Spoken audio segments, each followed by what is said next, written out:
Hello అండి, welcome to Rahi cooking and DIY. నేను మీ శివ. అందరూ ఎలా ఉన్నారు? ఈరోజు ఒక వెరైటీ స్వీట్ చూద్దామా. దానికి ముందుగా చిలకడ దుంపలు 500 గ్రాములు తీసుకుని తోలు తీసి కడగండి. ఇప్పుడు ఇక్కడ నేను చూపిస్తున్నట్టు గ్రీన్గా ఉంటే మాత్రం యూస్ చేయొద్దు, చేదొస్తాయి. ముక్కలుగా కట్ చేసి కుక్కర్లో మీడియం ఫ్లేమ్లో 20 నిమిషాలు కుక్ చేసుకోవాలి.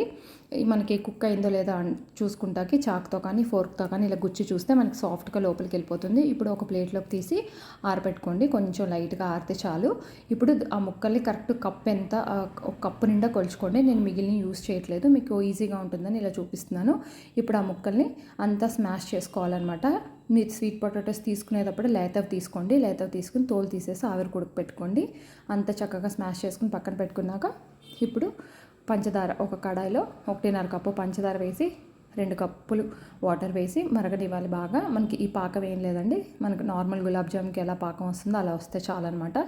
పంచదార అంతా కరిగిన తర్వాత కొంచెం కుంకుమ పువ్వు వేసుకోండి మీ దగ్గర ఉంటే, లేదా పర్లేదు స్కిప్ చేసేయండి.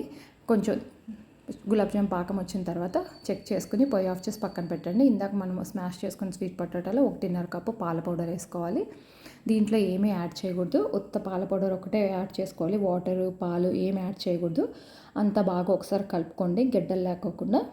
కలుపుకున్న తర్వాత ఇప్పుడు కొంచెం చేతికే నూనె అప్లై చేసుకుని, నెయ్యి కానీ నూనె కానీ అప్లై చేసుకుని స్మాష్ చేసుకోవాలి. ఒక 5 నిమిషాలు 4 నిమిషాలన్నా ఇలా స్మాష్ చేసుకుంటే ఉండలు బాగా మనకి నున్నగా స్మూత్గా వస్తాయి అన్నమాట.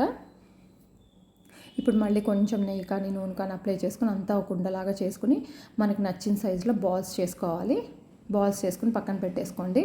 మీకు ఎండిపోతుందని భయం ఉంటే కనుక నీళ్ళలో ముంచిన తడి క్లాత్ గట్టిగా పిండేసి పైన కప్పొచ్చు. ఉండలన్నీ పక్కన పెట్టుకున్న తర్వాత పొయ్యి మీద ఆయిల్ కానీ నెయ్యి కానీ మీ ఇష్టం ఏదైనా పర్లేదు, సిమ్లో వేడి చేసుకోవాలి. మరీ ఎక్కువ వేడి అవ్వకూడదండి. నేను ఇక్కడ చూపిస్తున్నాను కదా, బాల్స్ వేసినప్పుడు కొంచెమే ఉడుకు రావాలి, ఎక్కువ బాగా ఉడికిపోకూడదు. వేసి బాల్స్ అన్నీ వేసిన తర్వాత సిమ్ము మీడియం ఫ్లేమ్ చెక్ చేసుకుంటూ స్పూన్తో ఇలా తిప్పుతూ నిదానంగా కొంచెం కుక్ చేసుకోవాలి. స్వీట్ పొటాటో కదా, కొంచెం గబాల్లో పగిలే ఛాన్సెస్ ఉంటాయన్నమాట. ఇలా స్పూన్తోనే తిప్పాలి ఫ్రై అయ్యేంత వరకు.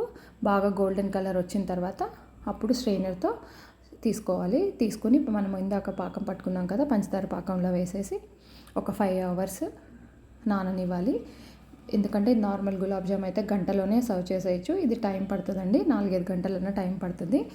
ఇప్పుడు మీకు 5 అవర్స్ తర్వాత ఎలా ఉంటాయో చూపిస్తాను. 5 అవర్స్ తర్వాత మనకి జ్యూస్ అంతా పీల్చుకుని బాగా కొంచెం ఉబ్బు ఉంటాయన్నమాట. ఇప్పుడు మీకు ఒకటి కట్ చేసి చూపిస్తాను, ఎంత సాఫ్ట్గా ఉంటుందో చూడండి. చాలా సాఫ్ట్గా ఉంటుంది, టేస్ట్ కూడా బాగుంటుంది. తప్పకుండా ట్రై చేయండి. ట్రై చేసి కామెంట్ చేయడం మర్చిపోవద్దు, షేర్ చేయడం మర్చిపోవద్దు, లైక్ చేయడం మర్చిపోవద్దు. కామెంట్ చాలా ఇంపార్టెంట్, తప్పకుండా కామెంట్ చేయండి. బాయ్.